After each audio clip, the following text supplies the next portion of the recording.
మాట్లాడుతున్నారు. ఒక మాట దానికి యాక్షన్ బట్టి రియాక్షన్ ఉంటుంది. గౌరవం అనేది ఎప్పుడు కూడా ఇచ్చి పుచ్చుకోవాలి. మీరు ఇవ్వలేదు, దాన్ని బట్టి రియాక్షన్ ఉంది. దానికోసం ప్రతి ఒక్కరూ మాట్లాడారు, నేను తప్పనట్లేదు. మీ మహిళా మంత్రి గారిని మీరు అందరూ కూడా మాట్లాడారు, బాగానే ఉంది. మరి ఎక్స్ మినిస్టర్ అయిన మా రోజమ్మ గారి మీదో, విడుదల రజనీ గారి మీదో, మరి విజయమ్మ అన్నారని చెప్పి వాళ్ళ నాన్న వీళ్ళ నాన్నకేమవుతారని మాట్లాడినటువంటి మినిస్టర్ గారి మీద ఎవరి మీద కూడా ఎలాంటి యాక్షన్ తీసుకోవట్లేదు. సరికదా, ఇవాళ ఆయన తీసుకొచ్చి అమర్నాథ్ గారి మీద కేసుల మీద కేసులు బనాయిస్తూ ఉన్నారు. అంతెందుకు, ఇప్పుడు జెడ్పీ చైర్మన్గా నేనున్నాను. అనుచితమైన వ్యాఖ్యలు అంటే ఏంటండి? మేకప్ అంటే అనుచితమైన వ్యాఖ్య. మరి నన్ను నడి రోడ్డు మీద ఈ రకంగా చేశారు, కారు పగలగొట్టి చాలా చండాలమైన బూతులు మాట్లాడారు. కనీసం ఈ రాష్ట్రంలో హోమ్ మినిస్టర్ అనే ఆవిడ ఉంటే కనుక ఖచ్చితంగా సుమోటోగా యాక్షన్ తీసుకోమని నేను గగ్గోలు పెట్టి ఏడ్చాను. నా తోటి ఉన్నటువంటి మహిళలు అందరూ కూడా ప్రతి ఒక్కరూ మీడియా ముందుకు వచ్చి మాట్లాడారు. ఆ రోజు ఏమైపోయింది? మహిళా కమిషన్ గోల్డ్ గిల్లుకుంటూ ఇంట్లో కూర్చున్నారా? నిజంగా మహిళా కమిషను మహిళలకు భద్రత ఇస్తుంది అనేది నిజమైతే ఖచ్చితంగా వీళ్ళందరి మీద కూడా యాక్షన్ తీసుకోండి, వాళ్ళందరినీ తీసుకొచ్చి కూర్చోబెట్టండి. అంతేగాని ఇలాంటి పనులు కాదు. ఎప్పుడు కూడా డైవర్షన్ పాలిటిక్స్ చేయడమే మీరు పనిగా పెట్టుకున్నారు. కానీ మనం పరిపాలనలో కొత్త పుంతలు తొక్కించేలాగా రాష్ట్రాన్ని ఎలా అభివృద్ధి చేద్దామనేది అయితే నాకైతే ఏం కనపడట్లేదు. అలాగే ఈ రాష్ట్రంలో ప్రజలందరికీ కూడా అర్థమైంది మీ పాలన ఎటుపోతా ఉంది. రెడ్ బుక్ రాజ్యాంగం అమలవుతుందా లేదా అంబేద్కర్ గారి రాజ్యాంగం మొదలవుతా ఉందా అనేది ప్రతి ఒక్కరూ గమనిస్తూ ఉంది. అందుకనే మీ అందరికీ కూడా బుద్ధి చెప్పే రోజులు ముందే ఉన్నాయి. కాబట్టి మీరందరూ కూడా నిజంగా చిత్తశుద్ధి ఉన్నవారే అయితే లోకేష్ గారి ఆధ్వర్యంలో డైరెక్షన్లో నడుస్తున్న వీరందరూ కూడా ఎలాగైతే ఈ మాట్లాడిన వీడియో చూసాం కదా మనం సాక్ష్యాధారాలతో, అలాంటి వాళ్ళందరినీ కూడా తీసుకొచ్చి నిలబెట్టండి. అందరం కూడా ఒప్పుకుంటాము, మహిళా కమిషన్ బాగా పనిచేస్తుంది, హోమ్ మినిస్టర్ గారు ఇంకా బాగా పనిచేస్తున్నారు, 30 years ఇండస్ట్రీ అని చెప్పుకునే చంద్రబాబు నాయుడు గారు, వారి తనయుడు లోకేష్ గారు కూడా చాలా బాగా పనిచేస్తున్నారని మేమందరం కూడా ఒప్పుకుంటాము. దయచేసి ఈ పాలనకి చరమగీతం పాడి అందరినీ కూడా శాంతి భద్రతల్ని సమాయత్తంగా చేయమని చెప్పి మనస్ఫూర్తిగా కోరుకుంటూ అందరినీ కూడా రిక్వెస్ట్ చేస్తూ ఉన్నాము. ఈరోజు వైఎస్ఆర్సీపీ మహిళా విభాగం అంతా ఈరోజు వచ్చి మహిళా కమిషన్ని కలవటం జరిగింది. ఏదైతే రాష్ట్ర వ్యాప్తంగా మహిళల మీద జరుగుతున్న దాడులు కానీ, అలాగే మహిళల మీద అనుచితమైన వ్యాఖ్యలు, ఎక్స్ మినిస్టర్లు అని లేదు, ఎక్స్ ఎమ్మెల్యే అని లేదు, లేకపోతే జడ్పీ చైర్పర్సన్ అని లేదు, కింద స్థాయి నుంచి పై స్థాయి వరకు ప్రతి ఒక్క మహిళని నోటుకొచ్చినట్టు మాట్లాడటము, వాళ్ళు ఏం మాట్లాడతామన్న సోయిలో కూడా లేకుండా వాళ్ళు మంత్రులా, లేకపోతే డిప్యూటీ సీఎంలా, లేకపోతే అసలు వాటర్ మేబీ వాళ్ళ గ్రేడ్ ఏంటి, వాళ్ళేంటి, వాళ్ళ పరిస్థితి ఏంటి అన్నది లేకుండా ఈరోజు ఎంత అసహ్యమైన మాటలు మాట్లాడుతున్నారంటే, ఎంత అసభ్యకరంగా మాట్లాడుతున్నారంటే, మహిళలు ఎవరైనా ఆ ఎల్లో మీడియా న్యూస్ ఛానల్ చూడటానికి కూడా చెవులు మూసుకునే పరిస్థితుల్లోన ఈరోజు ఆంధ్ర రాష్ట్రాన్ని తీసుకెళ్తున్నారు.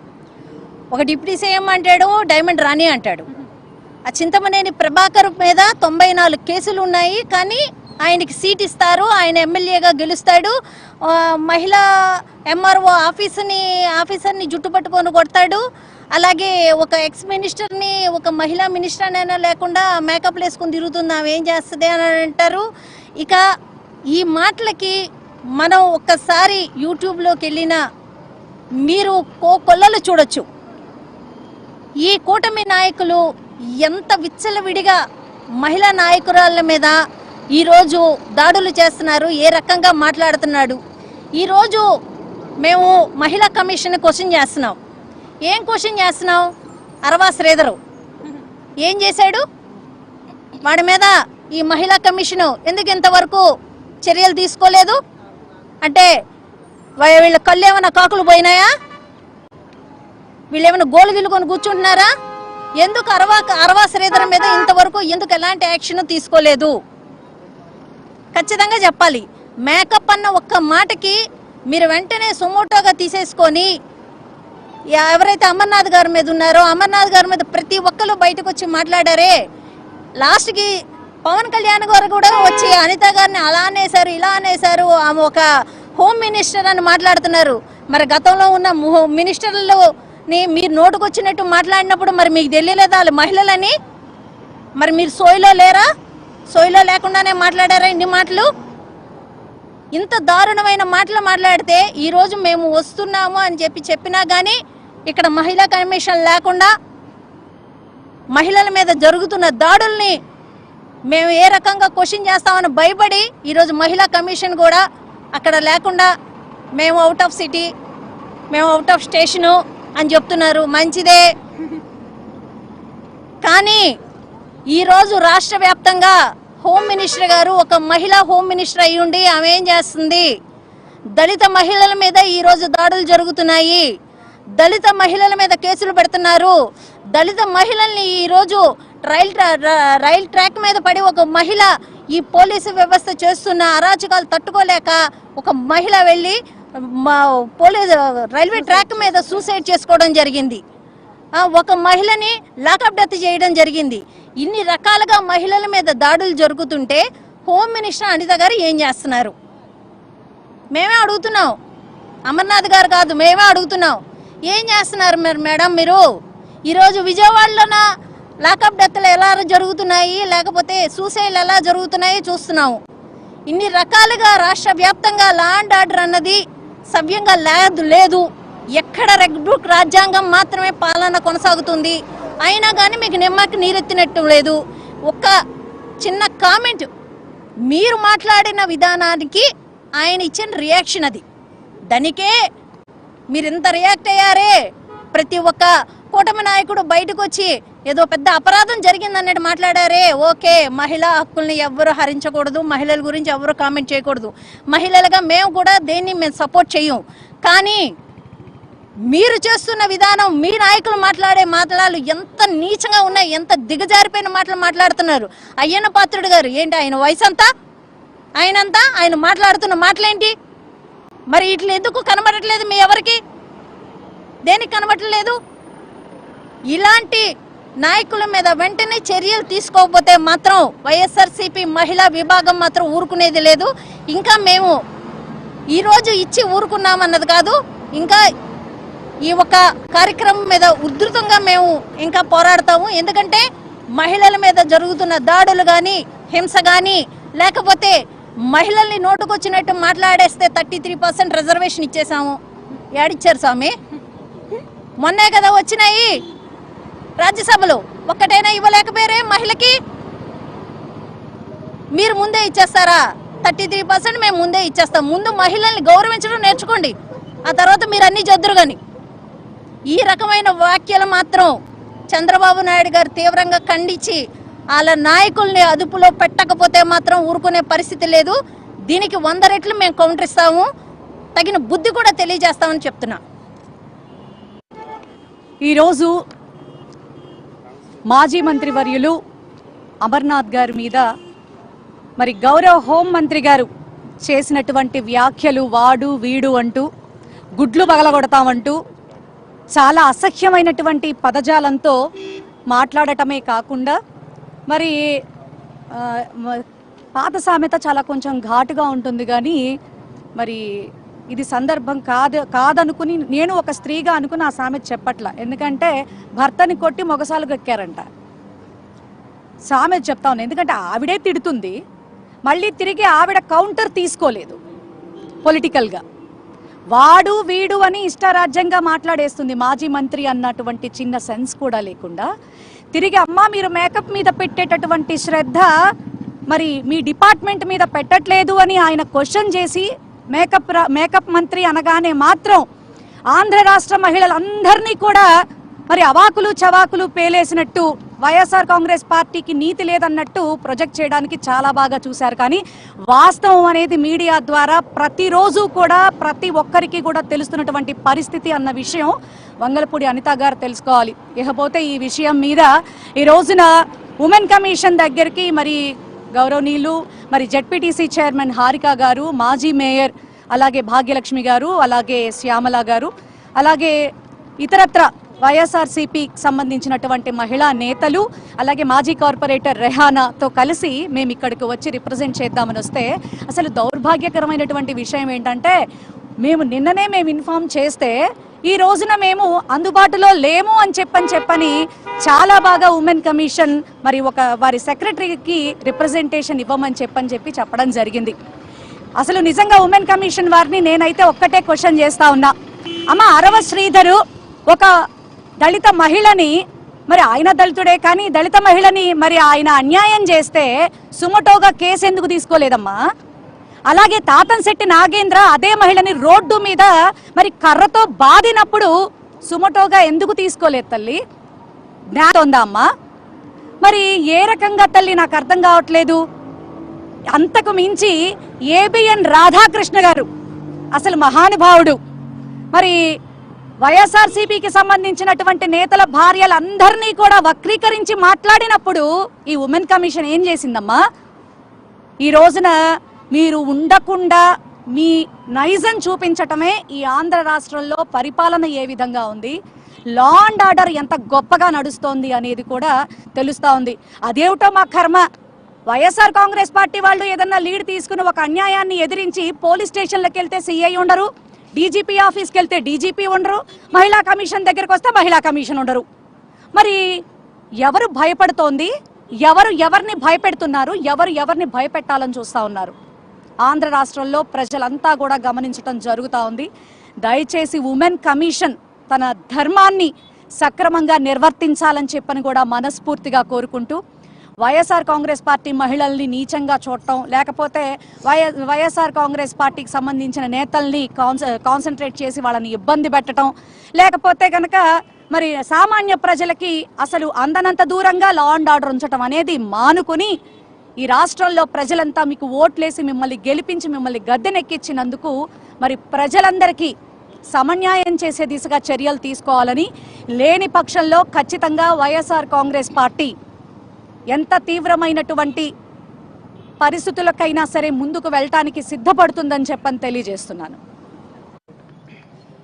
ఈ రోజున 5 డిఫరెంట్ రిప్రజెంటేషన్స్ని ఇవాళ ఆంధ్ర రాష్ట్ర మహిళా కమిషన్కి సబ్మిట్ చేయడం జరిగింది వైఎస్ఆర్ కాంగ్రెస్ పార్టీ తరఫున. అఫీషియల్గా అపాయింట్మెంట్ తీసుకుని ఇలా మేము వస్తున్నామని చెప్పి కన్ఫర్మేషన్ తీసుకున్న తర్వాత కూడా ఈరోజు మేము ఇక్కడికి వచ్చినప్పుడు గౌరవనీయులైన శైలజ గారు అందుబాటులో లేరు. ఆ కారణంగా వారి సెక్రటరీ అయినటువంటి అనురాధ గారికి 5 రిప్రజెంటేషన్స్ కూడా ఇవ్వడం జరిగింది.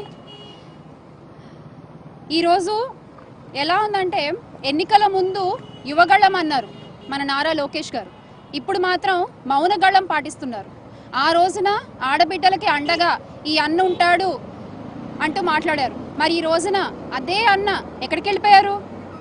క్రికెట్ స్టేడియంలో చప్పట్లు కొడుతూ తిరుగుతున్నారా? మేము అధికారంలో ఉన్నప్పుడు ప్రతిరోజు ప్రెస్ మీట్లు పెట్టిన మీరు ఈరోజు సెల్ఫీ మీట్లు తప్ప ఏం పెట్టట్లేదు లోకేష్ గారు.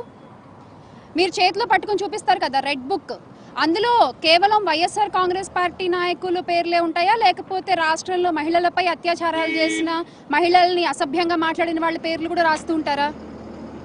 ఏం లేదు, మీరు చెప్పారు కదా ఈ రెడ్ బుక్లో ఉన్న వాళ్ళందరికీ మామూలుగా ఉండదు అని చెప్పి. అందులో మీరు యాడ్ చేయాల్సిన పేర్లు ఇవి లోకేష్ గారు, ఇవి మీరు యాడ్ చేయాల్సిన పేర్లు. ఎవరెవరైతే మహిళల్ని అసభ్యకరంగా మాట్లాడారో, ఎవరెవరైతే అనుచిత వ్యాఖ్యలు చేశారో, ఎవరెవరైతే మీ ఆధ్వర్యంలో, మీ హయంలో, మీ గైడెన్స్తో, మీ ఐటీడీపీ ద్వారా ఎవరెవరైతే సోషల్ మీడియాలో ఇష్టం వచ్చినట్టు ఫోటోలు మాఫ్ చేసి పెడుతున్నారో వాళ్ళ పేర్లు ఉండాలి.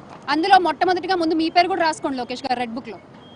ఎందుకంటే శాసన మండలిలో మీరు మా వరుడు కళ్యాణి గారిని, ఎమ్మెల్సీ గారిని ఏ భాషతో మాట్లాడారో రాష్ట్రం అంతా కూడా చూశారు. ఆ రోజు రాష్ట్రం అంతా కూడా చూశారు. యథా రాజా తదా ప్రజ అని మీరే అలా ఉంటే ఇంకా మీ కింద వాళ్ళు ఇంకెంత దారుణంగా ఉంటారు?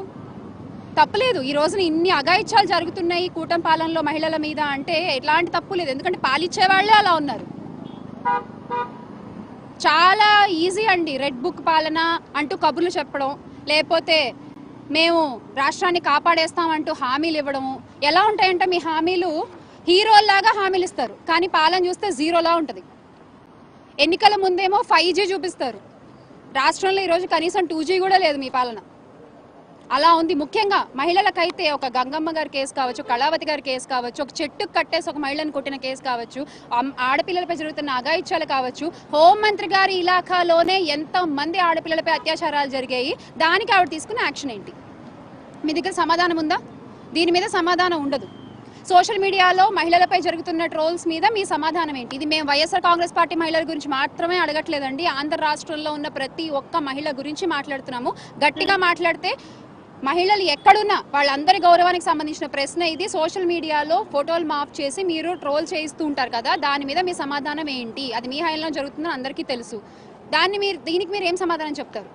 ఇలా వీటి మీద మీకు ఎలాంటి సమాధానాలు ఉండవు. కానీ ఎవరో ఏదో అన్నారట వైఎస్ఆర్ కాంగ్రెస్ పార్టీ తరఫు నుంచి, ఇంకా అసలు ప్రతి ఒక్కళ్ళు వచ్చేసారు మాట్లాడడానికి. అది ఏమన్నా అంత పెద్ద భూత అండి? నాకు అర్థం కాదు. మీరు మాట్లాడిన భాష కంటే, మీరు వాడిన పదజాలం కంటే కూడా మేకప్ అనేది పెద్ద భూత అండి? అమర్నాథ్ గారు అడిగింది.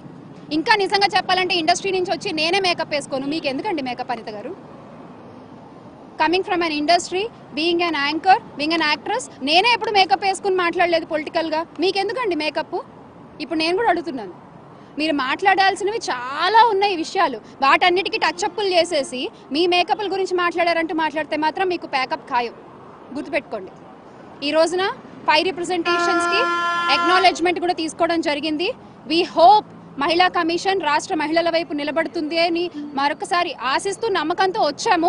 అదే జరుగుతుంది అనుకుంటున్నాము. ఒకటి మాత్రం ఖచ్చితంగా చెప్పగలను, ఆంధ్ర రాష్ట్రంలో మహిళా సంక్షేమం కోసం, మహిళా అభివృద్ధి కోసం, మహిళా సాధికారత కోసం పోరాడింది one and only YS Jaganmohan Reddy garu మాత్రమే. మళ్ళీ ఖచ్చితంగా జగనన్న ప్రభుత్వంలో మాత్రమే మహిళలు సంతోషంగా ఉంటారు అన్న విషయం ఈ రోజున ప్రతి ఒక్కళ్ళకి, రాష్ట్రంలో ప్రతి ఒక్కళ్ళకి అర్థమైందని మరొకసారి మీకు గుర్తు చేస్తున్నాను.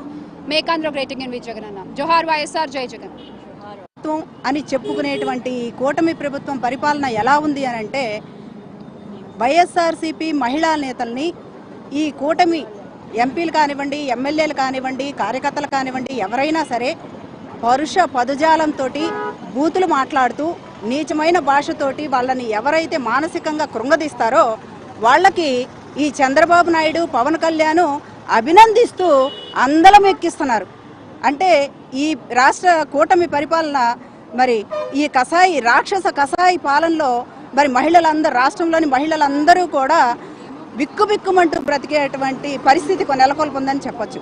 ఈ కోపకు చెందినటువంటి బండారు సత్యనారాయణ, ఈయనైతే మాజీ మంత్రి, వైఎస్ఆర్సీపీ మహిళా నేత అయినటువంటి రోజా గారిని పట్టుకొని చాలా దుర్భాషలాడుతూ నీచమైన భాషతోటి, పదజాలంతో ఆవిడ్ని మాట్లాడి ఇబ్బంది పెట్టినటువంటి పరిస్థితులు ఉన్నాయి. వాటన్నిటి మీద కూడా ఈ వెధవని, ఈ బండారు సత్యనారాయణ అనేటువంటి వెధవ మీద కంప్లైంట్ పోలీసులకు ఇవ్వడం జరిగింది. అలాగే ఇక్కడ మహిళా కమిషన్ కూడా ఈ రోజున ఈ రిప్రజెంటేషన్ ఇవ్వడం జరిగింది.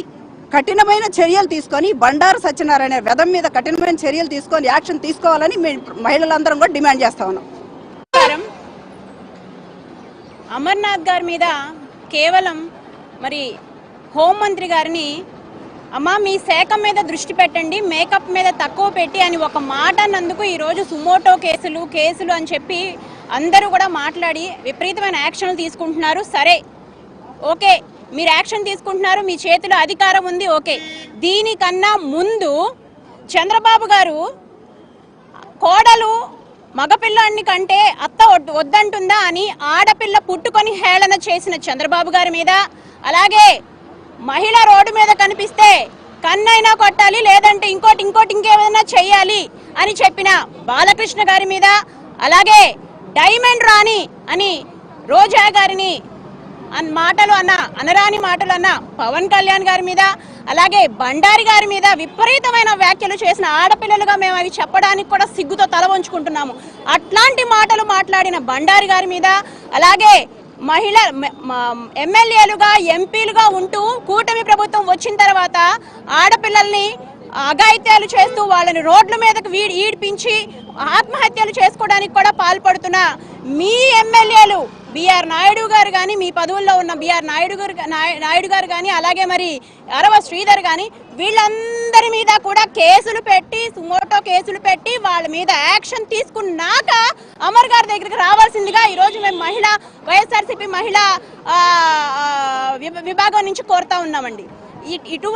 ఇటువంటి నాయకులు ఉన్న పాలనలో, ఇటువంటి నాయకులు పాలిస్తున్న పాలనలో ఇంతకు మించి ఆడబిడ్డకు ఎటువంటి రక్షణ రాదు. రాబోయే 3 సంవత్సరాలు కూడా తొందరగా గడిచి జగన్మోహన్ రెడ్డి గారు వస్తేనే మళ్ళీ మహిళని మహారాణిగా ఈ ఆంధ్రప్రదేశ్లో